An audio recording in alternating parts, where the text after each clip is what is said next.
how to reach ETC participants and beyond with more meaningful recruitment. So with that, I'd like to first introduce Andrea Pineda from the Rose Foundation for Communities and the Environment. And Irvin is going to share your slides in just a moment.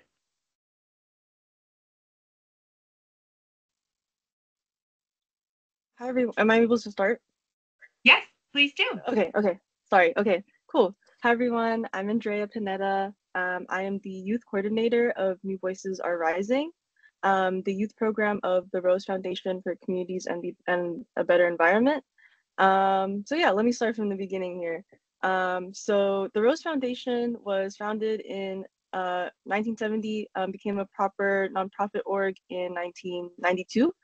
The Rose Foundation's mission is to uplift and support grassroots organizations through things like mitigation funds and like lawsuit funds to support these smaller orgs focused on environmental justice, giving people their voices back, and just overall human rights in general.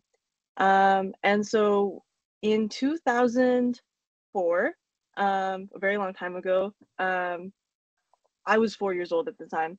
Um, uh, the Rose Foundation started their youth programming called New Voices Are Rising. And so I forgot to mention that we are based in the Bay Area. That is a very big, important detail. And so yeah, New Voices Are Rising sought to reach out to youth of color from low income communities, specifically the impacted areas of Oakland, like East and West Oakland, impacted by air pollution, water pollution, other environmental issues.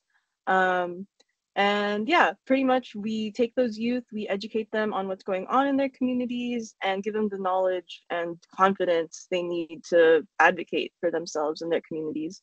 Um, and yeah, fast forward to now, I'm the youth coordinator after being an actual participant in the program as a youth. Um, and yeah, I get to do the same thing for our youth this time, and that makes me really happy. One of the thanks to the ETC grant, we were able to ramp up our water related programming. So some of the big things we do, other than water justice, just introductions, um, we talk to the youth and figure out what are the things that you guys are concerned about with water, like what scares you about water. A lot of these youth are from communities that aren't super close to the coast or like to water recreation, or it's just not accessible. So places like Richmond, Pittsburgh, Antioch, Oakland, a lot of these youth do have somewhat proximity to the water, but they don't have the relationship to nature that other youth usually do. So like for example, youth from Oakland, a lot of them don't really like to hang out at Lake Merritt, which is like the biggest, it's our water source in Oakland.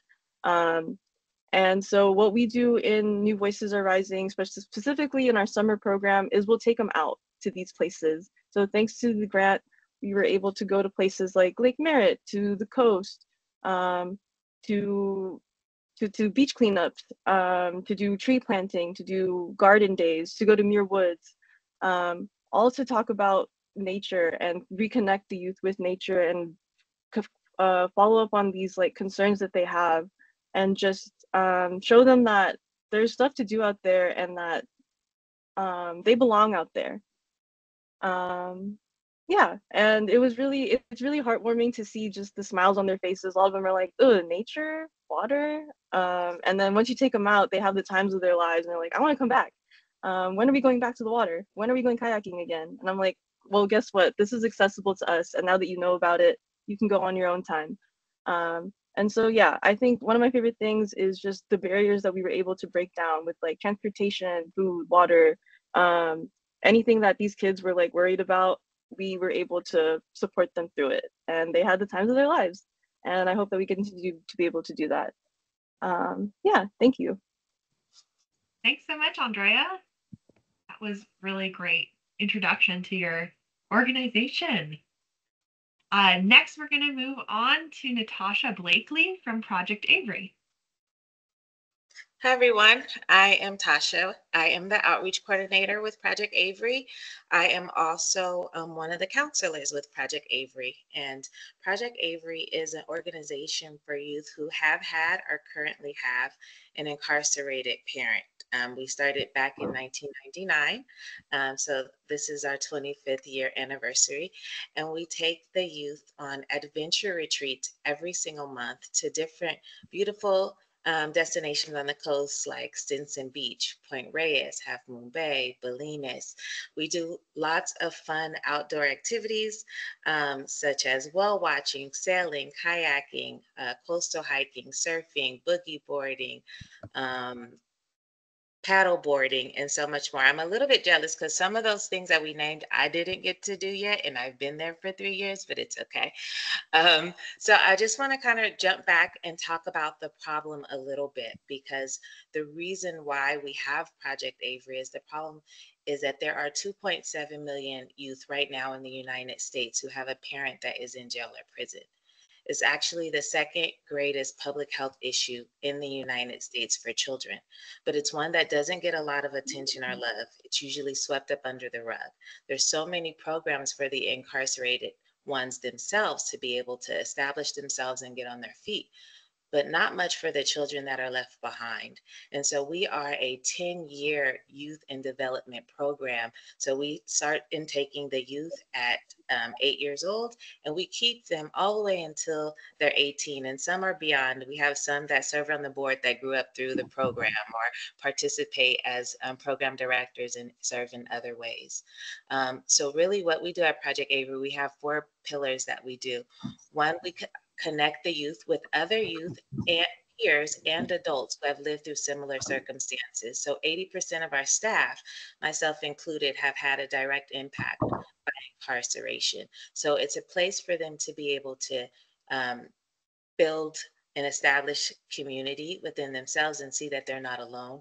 It's also a space for them to be able to share in what we call real talk. As you can see, the fire here is where we talk out in nature about real life things that we experience or are currently are experiencing in our lives. But it's also a place to have fun. Like we mentioned, do a lot of those activities, but including team building activities, as you can see in the middle.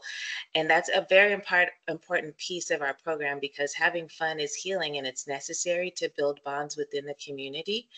But also at the core, we are a youth and leadership development program. So the youth can step up into leadership roles even as young as 8 years old. And as they grow through the program, they can actually get paid to participate in these different roles. So as you, this photo all the way to the left, this is one of our youth getting promoted into a new leadership role. So we're celebrating together. I can talk forever about Project Avery because I'm obsessed with it. And I am what we call a CIP, a child of an incarcerated parent myself. And so I really love what we do in our communities for these at-risk youth, establishing long-term relationships with them and watching them to grow.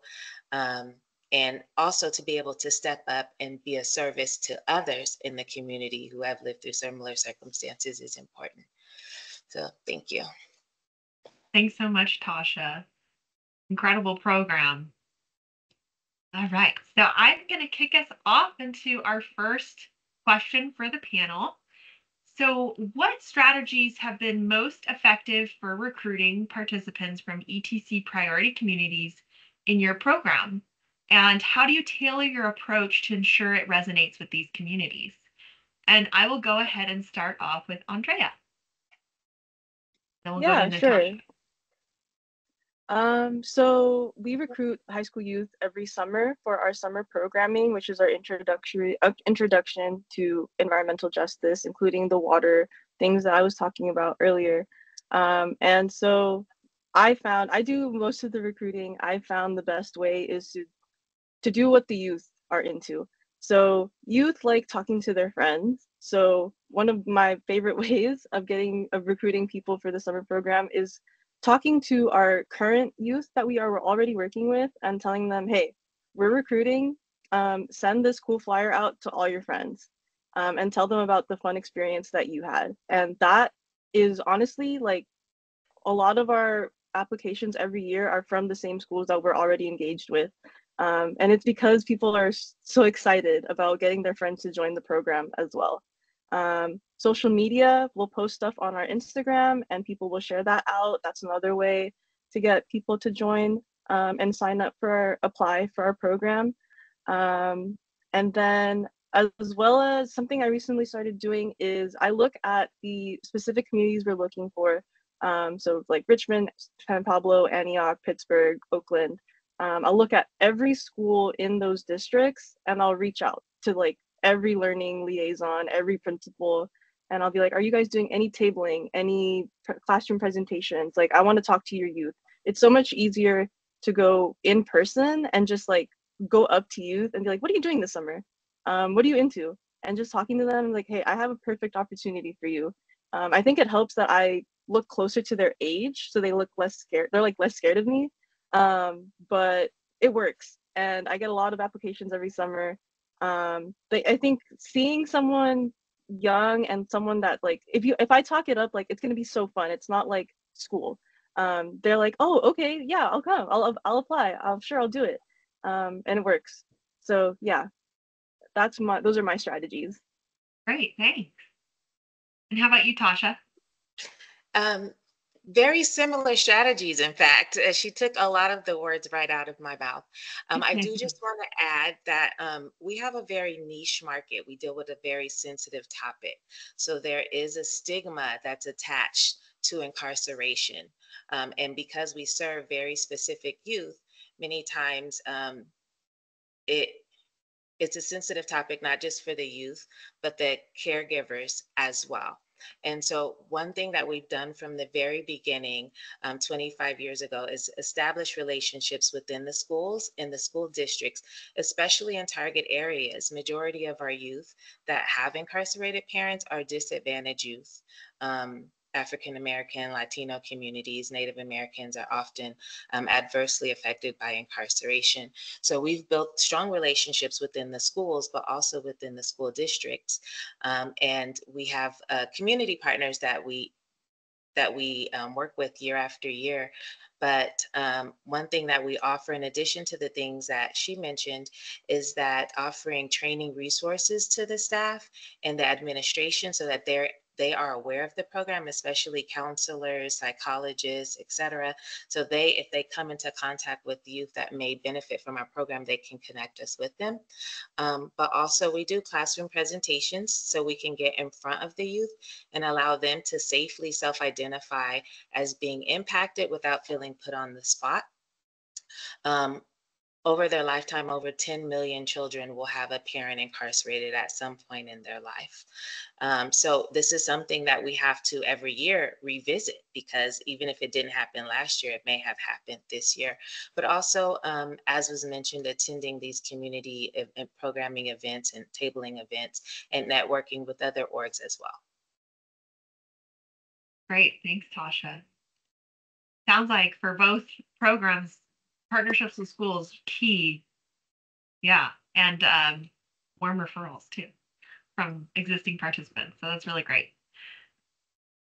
My next question for you both is how exactly does your program follow up with participants to make sure that once they've signed up, they show up as well to participate?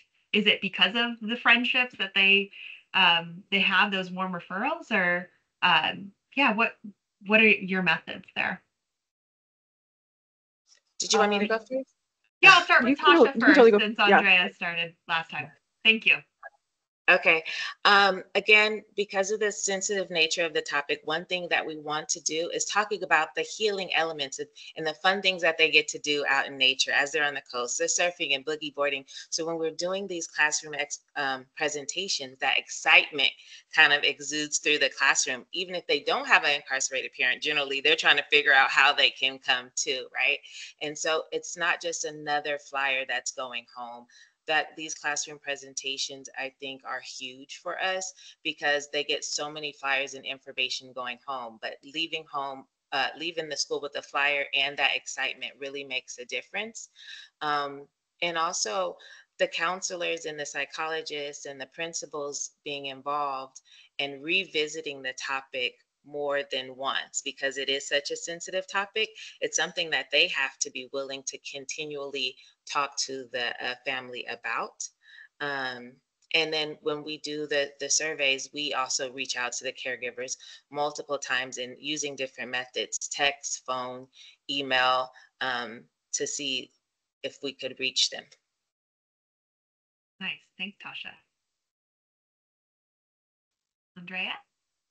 Yeah. So one of the big things when you're recruiting youth from these impacted communities is that you have to recognize all the barriers that come with that.